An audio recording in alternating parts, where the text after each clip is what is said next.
Around, I made a cropped shirt. That's the back. This is the front. The front is widened by few more inches so that placket could be folded and buttons could be added to it. After that, I joined the shirt at shoulders and add sleeves to it. Then we come to the collar, which is stitched on these three sides. After that, collar stand was added to the side which was not stitched. Post that, the collar is stitched to the neck of the shirt.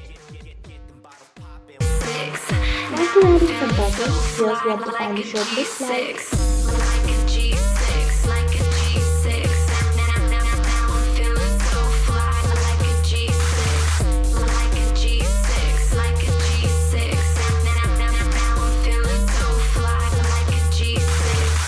Dipping on,